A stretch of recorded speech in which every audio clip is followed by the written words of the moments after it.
Continuamos, muchachos, con nuestros temas acerca de teorías epistemológicas. ¿Te acuerdas que hemos estado comentando hace un ratito acerca del neopositivismo, del Círculo de Viena? ¿Se acuerdan? Y también hablamos acerca de Karl Popper, del racionalismo crítico. Ya mira, tanto el Círculo como el pensamiento de Popper se les llama teorías logicistas. Nunca te olvides, ¿ya? Se llaman teorías logicistas. Ahora, ¿por qué razón se llaman teorías logicistas? Porque lo que les importa a ellos es principalmente el análisis lógico de la investigación. Lo que a ellos les importa es cómo el científico razona, cómo el químico, el físico, el astrónomo razona cuando elabora una teoría, cuando elabora una hipótesis, una investigación. Nunca te olvides, ¿ya? Logicismo significa forma de razonar. Entonces, para el Círculo, por ejemplo, la forma de razonar es de manera inductiva, ¿no? A partir de observaciones se generalizan, se elabora una proposición que va a buscar ser verificada.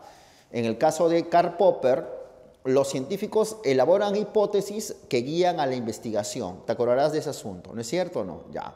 Entonces, ellos, repito, son teorías logicistas, ¿no? Ahora, lo que vamos a ver de ahora en adelante se le llaman básicamente teorías historicistas.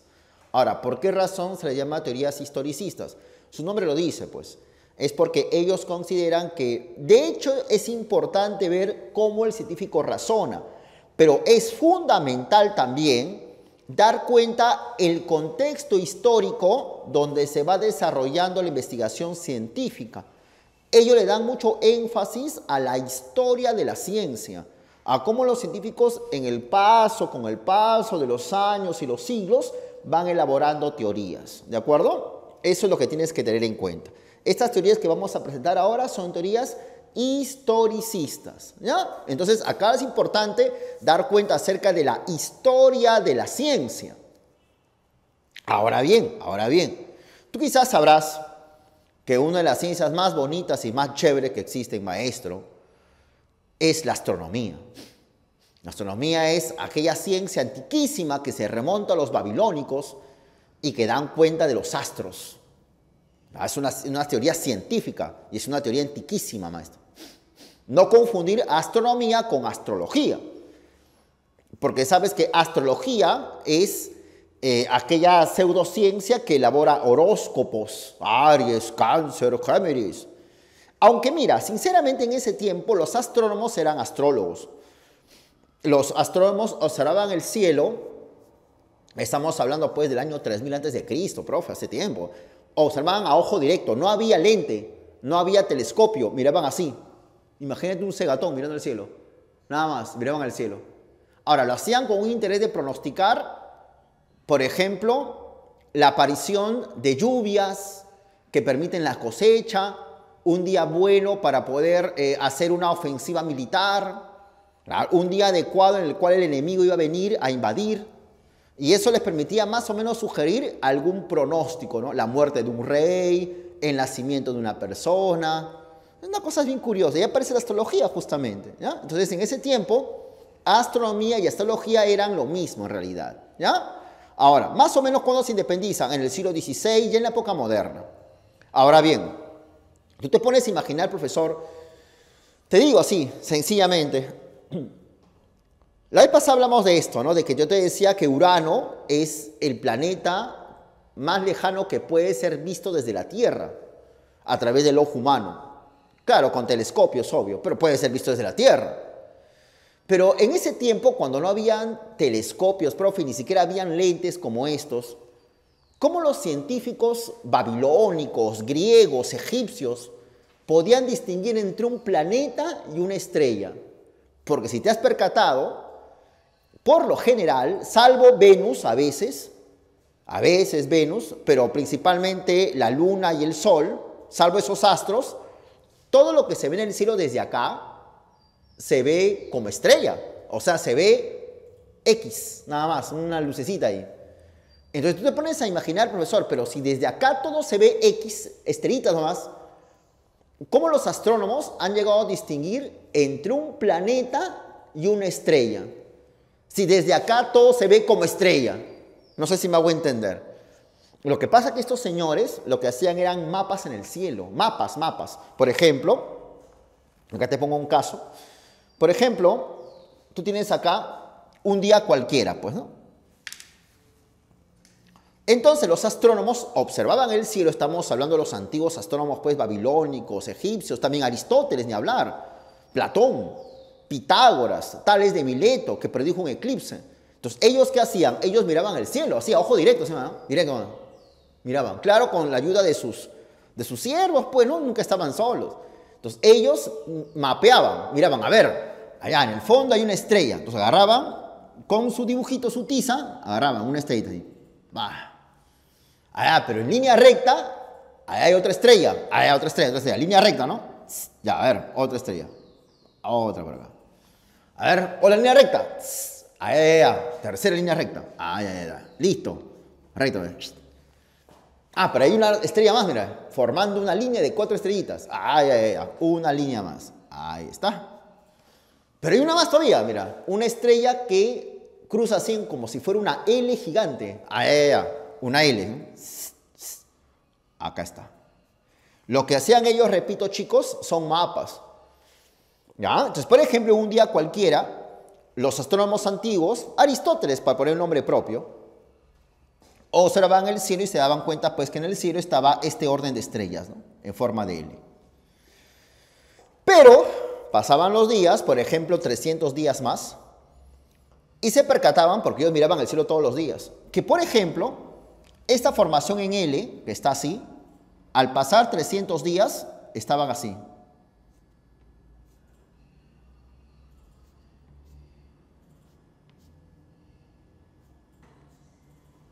No sé si me hago entender. Es como que esta L, al pasar 300 días, ¡pac!, se volvió así. Y pasaban 300 más, o sea, 600 desde acá, y esta L, que estaba en este orden, ahora se ponía así.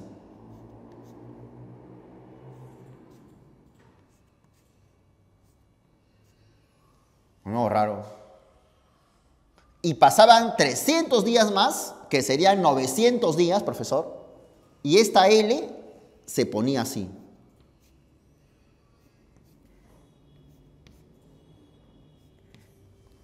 O sea, se habían percatado que habían ciertos astros que se movían como si estuvieran marchando de forma fija. Y por esa razón, a esos astros justamente se les puso el nombre de estrellas fijas, porque se mueven, obviamente, en estrella fija, de manera fija.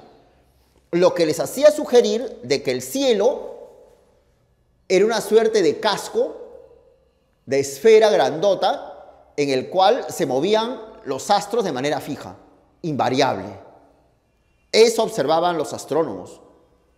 Ahora, pero, como tú eres un chico bastante curioso, te habrás percatado de un pequeño detalle, ¿no? Claro, profe, porque acá hay 4 estrellas y acá solo hay 3. Claro, falta una. Digamos esta estrella para efectos prácticos de nuestra exposición, que le voy a cambiar de color, le voy a amarillito.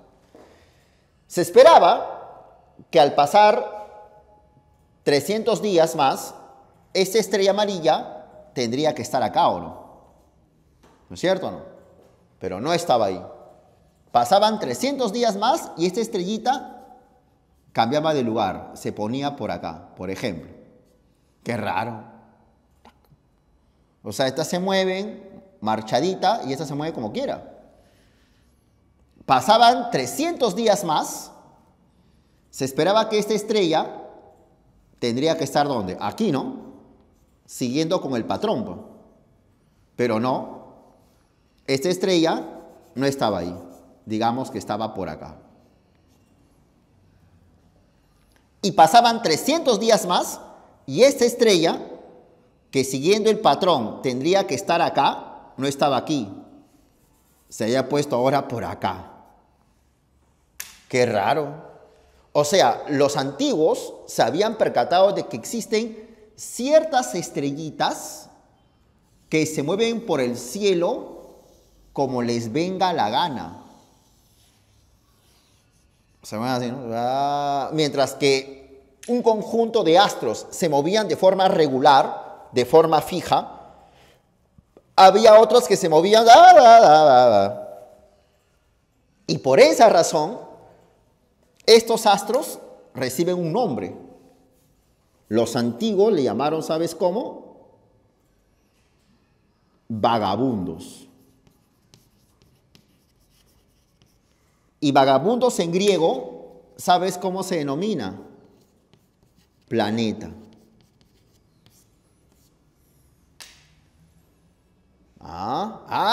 Estos son vagos, estos son, se paran moviéndose más. Mientras que el resto de astros estaban que se movían fijamente, había otros que se movían, vagaban por el cielo. Estos son vagos, son vagabundos. En griego, vagabundo es planeta. Y no solo eso, los antiguos consideraban de que, mira ese vagabundo cómo se mueve. Libremente. Mientras que las estrellas se mueven de forma fija, estas se mueven así. Deben ser dioses. Para mí que estos son dioses, porque solo un dios puede moverse como le venga la gana. Para mí este es el dios Ares, el dios de la guerra, que al pasar la cuestión romana, Ares se llamó ahora Marte. Él es Zeus, el rey de los dioses. Este Zeus, mira, rapidito cómo se mueve. Que cuando se hizo romano, Zeus se llamó Júpiter. Y así aparecen los nombres de los planetas que hoy conocemos. Pero alguien le preguntaba, por ejemplo, a Aristóteles. Oye, Aristóteles, una pregunta. Sí, dígame. O sea, lo que se mueve así como loquito es vagabundo, planeta. Efectivamente, querido amigo. Pero la Tierra entonces es planeta. No, la Tierra no es planeta. ¿No ves que la Tierra no se mueve?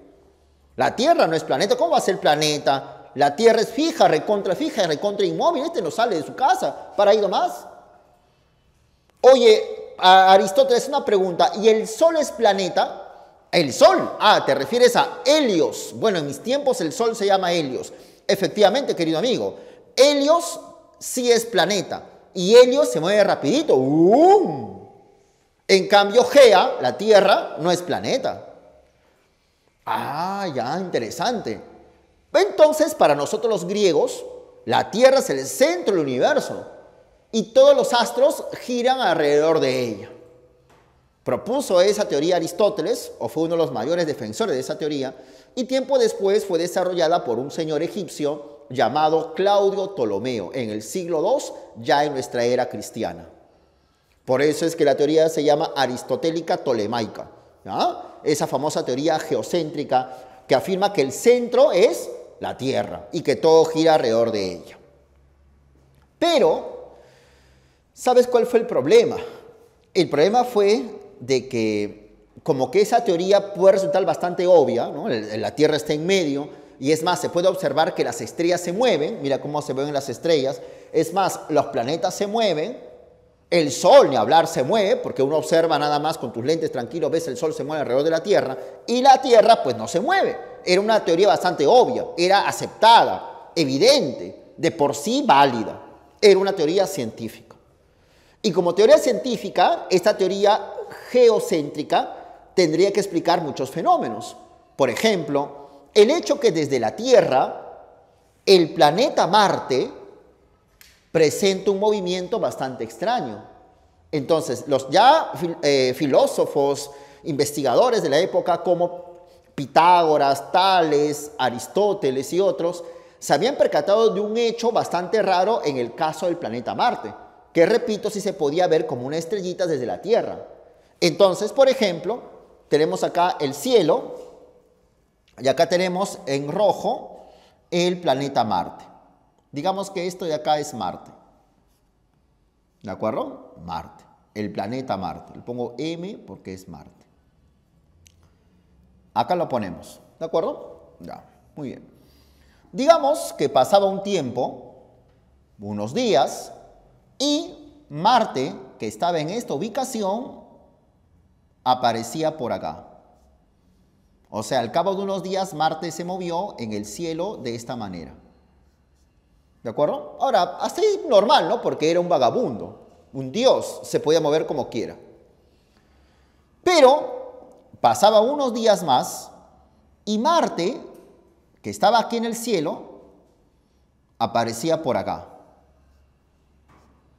O sea, Marte daba un movimiento bastante curioso, no es como que diera una suerte de vuelta, ¿no? Así.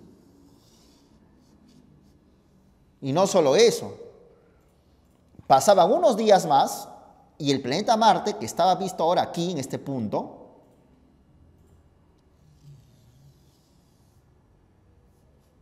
aparecía ahora por acá. Y pasaba otro tiempo más y Marte aparecía por acá. O sea, es como que el planeta Marte, vista desde la Tierra, se regresara. Y obviamente pasaba un tiempo más y Marte ya estaba por otro lado. O sea, el planeta Marte presentaba un movimiento bastante irregular. Presenta un movimiento irregular. Hasta ahora, justamente los astrónomos griegos se habían percatado de este fenómeno, que desde esa época se llama el problema del movimiento retrógrado de Marte. O sea, que como que Marte se regresa, es retrógrado. O el problema de retrogradación de Marte. Es un problema que hombres como Aristóteles, por ejemplo, se rascaban la cabeza y no podían explicarlo. ¿Por qué? Porque bajo el punto de vista de la teoría aristotélica, la Tierra está en medio y los demás astros, el Sol y Marte, están girando alrededor de la Tierra de manera uniforme. Y por consiguiente, si Marte, por ejemplo, se mueve de manera uniforme alrededor de la Tierra, Marte tendría que verse su movimiento uniforme, pero no es así. Es como el Sol, ¿no? El Sol, si más o menos vista desde la Tierra, sí presenta un movimiento uniforme, ¿o no? El Sol se mueve fijo, pero Marte no, Marte se mueve así, una cosa media rara. Entonces los astrónomos se rascaban la cabeza, no podían explicar. Aristóteles nunca explicó eso. Pero, sin lugar a dudas, la teoría de Aristóteles se impuso. Y todo el mundo aceptaba de que el centro era la Tierra y que los astros giraban en círculos alrededor de la Tierra. Tuvo que llegar Claudio Ptolomeo, un astrónomo egipcio del siglo II, ya en nuestra era, 600 años después de Aristóteles, para intentar solucionar ese problema. Entonces alguien le decía, oye Ptolomeo, ¿tú eres fiel a la teoría de Aristóteles o no? Por supuesto.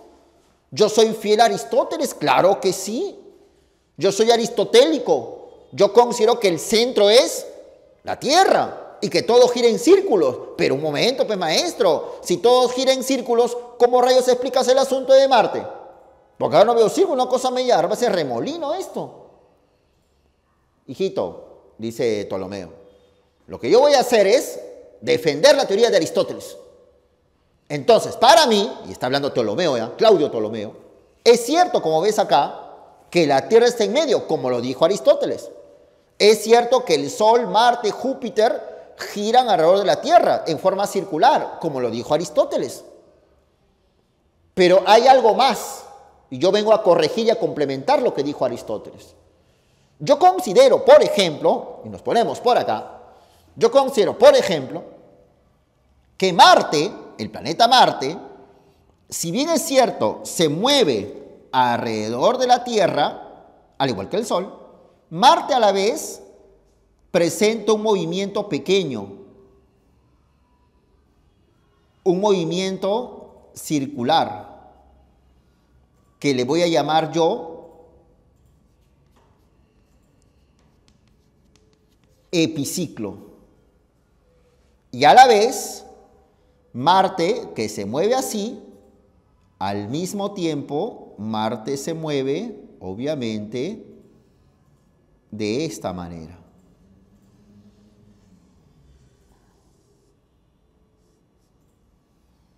O sea, Marte se mueve así, por aquí, y a la vez esta esfera chiquita se mueve así.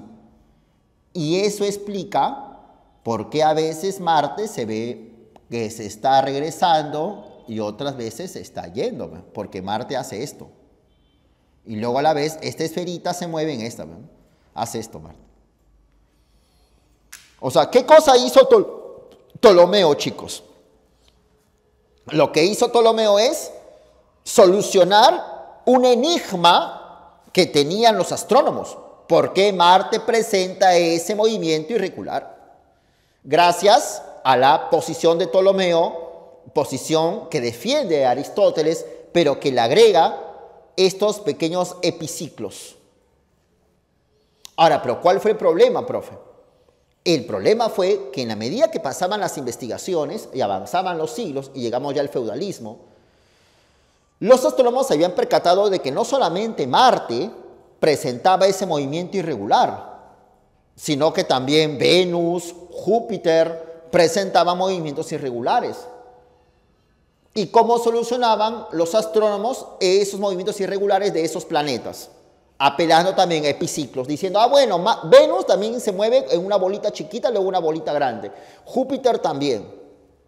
O sea, con el paso del tiempo, la teoría de Ptolomeo se hacía bastante compleja, porque cada vez que aparecía un movimiento irregular en un planeta, los astrónomos, para intentar salvar la teoría de Aristóteles, le ponían un movimiento más chiquito, más circular, más pequeño.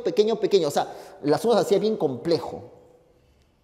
Entonces, ya para entonces, la teoría de Ptolomeo, estamos hablando ya del siglo XV, avanzó mucho tiempo ya, se volvió insostenible. Aparece el periodo llamado de revolución porque viene Nicolás Copérnico y cambia el asunto, como lo sabes. Pone al Sol en medio, a la Tierra al costado. Este es un cambio radical. Es un momento de revolución científica, en el cual los astrónomos seguidores de Copérnico, como por ejemplo Galileo Galilei, como por ejemplo Giordano Bruno, van a enfrentarse a los seguidores del paradigma o del modelo teórico tolemaico, que era defendido, por ejemplo, por la Iglesia. A Galileo lo metieron preso, a Giordano lo quemaron vivo. Pero todavía, mira, todavía la teoría de Copérnico no explica por qué Marte se mueve así, ¿no? De manera irregular. Lo que únicamente hizo Copérnico fue poner al Sol en medio, nada más, nada más. Tiempo después, décadas después, vino un genio alemán llamado Johannes Kepler, y lo conoces. Y Kepler, dentro de su genialidad, como lo sabes, consideró que el movimiento irregular que presenta Marte vista desde la Tierra se debe a que realmente los planetas no se mueven en círculos. Kepler es seguidor de Copérnico, pero para Kepler, por ejemplo, la Tierra se mueve de esta manera, ¿no? De forma elíptica, digamos así. Y Marte también. Más o menos así.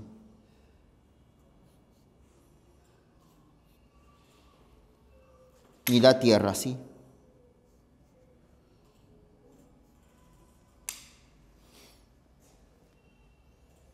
Y eso podría explicar, además, en el hecho de que Marte y la Tierra presentan movimientos de traslación de diferente velocidad. Eso permite explicar esto. Pero ya para entonces el paradigma copernicano estaba bastante refrendado.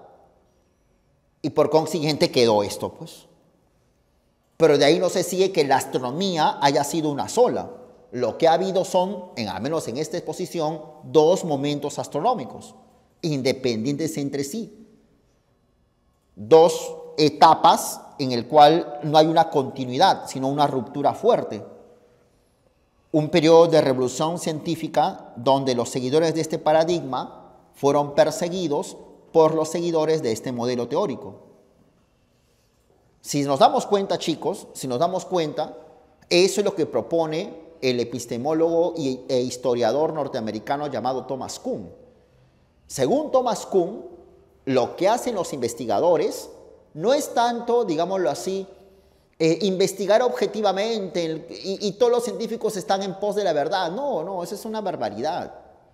Lo que hacen los astrónomos, por ejemplo, es formar una comunidad científica, en este caso, comunidad de astrónomos antiguos, y esa comunidad investiga bajo la luz de una teoría.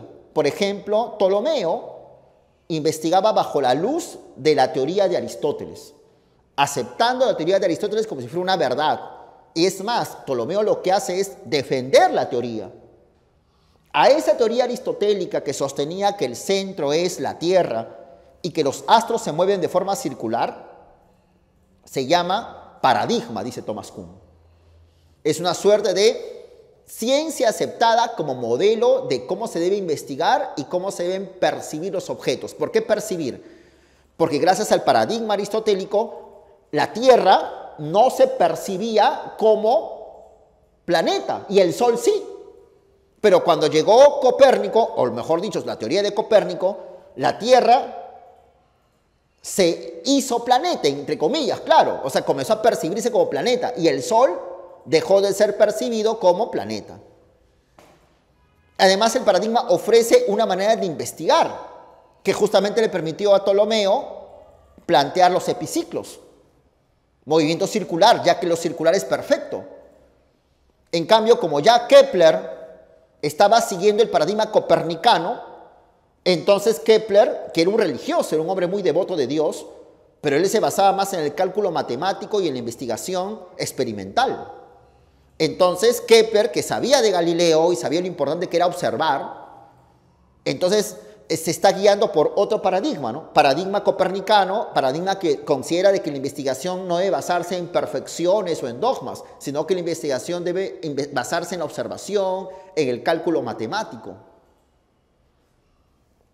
De tal manera que los paradigmas son teorías, repito, que ofrecen una manera de investigar. Ahora, y cuando los científicos investigan, o sea, el trabajo de Ptolomeo, el trabajo de Copérnico, el trabajo de Kepler, se llama ciencia normal. O sea, cuando Ptolomeo estaba haciendo y planteando sus epiciclos, Ptolomeo hacía ciencia normal. ¿Y qué es ciencia normal? Es una ciencia que está realizándose bajo la luz del paradigma. Kepler, cuando planteó su teoría de las elipses, estaba desarrollando esa teoría con esos cálculos matemáticos, siguiendo el paradigma de Copérnico. Ya, esa investigación que hace Kepler se llama ciencia normal. No sé si me estoy haciendo entender. Y el cambio de paradigma se da gracias a una revolución científica. Y no solo eso, lo que hacen los paradigmas es resolver enigmas. Por ejemplo, el enigma que por qué Marte se mueve de manera bastante extraña. Pero a veces el paradigma se presenta tan imposible de resolver, sus anomalías son tan graves, que ya el paradigma tiende pues a ser caduco, ¿no? Ese es el asunto de Thomas Kuhn. Entonces miren por acá, chicos, miren por acá. Por ejemplo, entonces estamos viendo la teoría de Thomas Kuhn. Como lo ves, Thomas Kuhn considera que la investigación científica está conducida por paradigmas. Los paradigmas son teorías que ofrecen maneras de percibir y de investigar a los objetos de estudio. En física, tú tienes el paradigma de Newton. El paradigma de Newton es el marco teórico donde se desarrolla toda la física que te permite ingresar a la universidad. Cuando tú seas un hombre especialista en física, quizás sigas el paradigma de Einstein. En la época del feudalismo, en la época de los griegos, el paradigma físico era el paradigma de Aristóteles. En química están las investigaciones de Lavoisier. Todos los químicos aceptan la tesis de Lavoisier. Entonces, el paradigma de Lavoisier es el paradigma básico de la química. Antes de Lavoisier, durante los siglos XVI, XVII y XVIII sobre todo, estaba el paradigma del flogisto. Ese paradigma, propuesto por Becher y Stahl, que son unos alemanes, pues proponía de que las cosas se quemaban. ¿Te acuerdas? Comentaste un ratito eso. Debido a que las cosas tenían una cantidad de flogisto que permitía la combustión, y Lavoisier cambió eso. Entonces, ese cambio de Lavoisier se llama una revolución científica en el caso de la química. Los biólogos en la actualidad siguen el paradigma de Darwin. Y recuerda que Darwin no salió de Inglaterra porque Darwin estaba perseguido. Darwin no lo mataron porque es del siglo XIX ya, pero fue caricaturizado. En psicología hay varios paradigmas. Muchas personas siguen el paradigma de Sigmund Freud, del psicoanálisis. Otras personas, otros psicólogos, otros especialistas siguen el paradigma de el conductismo, de Watson, de Skinner, o el paradigma de Piaget, Por ejemplo, para que te des cuenta, y ahí viene el ejemplo, tú tienes un bebito acá, bebito de 1 año, ¿de acuerdo? Y tú tienes acá a un seguidor de Freud, un psicoanalista, y tienes acá un seguidor de Piaget, ¿está bien? Un cognitivista. Y tienes acá un bebito que está agarrando su mano y lo está chupando la mano. Entonces tú le preguntas al psicoanalista, señor psicoanalista, una pregunta, ¿por qué el bebito chupa su mano? ¿Y qué va a decir el psicoanalista? Lo que pasa es que el bebito se encuentra en su fase oral y el bebito encuentra placer sexual con la succión. Muy bien, gracias, señor psicoanalista. Señor seguidor de Piaget, una pregunta, ¿por qué el bebito se chupa su mano? Dice el señor de Piaget, lo que pasa es que el bebito se encuentra en la fase sensorio-motriz, fase en el cual el bebito está conociendo las cosas a través de sus reflejos y de sus sensaciones. O sea, para mí, yo soy seguidor de Piaget, para mí, el bebito cuando chupa las cosas está conociendo las propiedades del objeto. Entonces, si tú te das cuenta, tenemos acá 2 explicaciones muy diferentes frente a un mismo fenómeno. O sea, son 2 enfoques. Lo que se sigue entonces es que la psicología no es una sola, ni los psicólogos están en pos de la verdad, no, sino que son 2 enfoques distintos sobre un mismo problema. Ya, eso plantea Kuhn. Y obviamente, tú no puedes decir que la explicación de Freud es verdadera y la de Piaget es falsa o viceversa. No hay acá más o menos. Los paradigmas, como dice Thomas Kuhn, son inconmensurables, no se pueden comparar entre sí. ¿De acuerdo? Entonces acá lo que lo ves, ¿no? La ciencia normal, la investigación que hacen los científicos, es la investigación que se realiza para resolver los enigmas, ¿no es cierto? Muy bien, ¿qué muestra el paradigma? Cuando los paradigmas presentan muchas anomalías, problemas sin resolver, entra en crisis. El cambio de paradigma se denomina, como lo ves acá, revolución científica. Y como ya te conté, te estaba comentando, los paradigmas son inconmensurables. No se pueden comparar entre sí. Y por consiguiente, la psicología, la biología, la física, la astronomía, no es una sola, si quieres así te lo digo. No es una sola, no se puede hablar de una biología, no. La teoría de la evolución es un paradigma que todos los biólogos en la actualidad siguen, que es algo muy independiente a la teoría de la generación espontánea aristotélica, ¿ya? Son inconmensurables, no se pueden comparar. La biología por eso no es una sola, no sigue un proceso acumulativo universal, ¿de acuerdo? Eso es lo que quería comentarte acerca de las teorías del señor Thomas Kuhn, el relativismo epistemológico.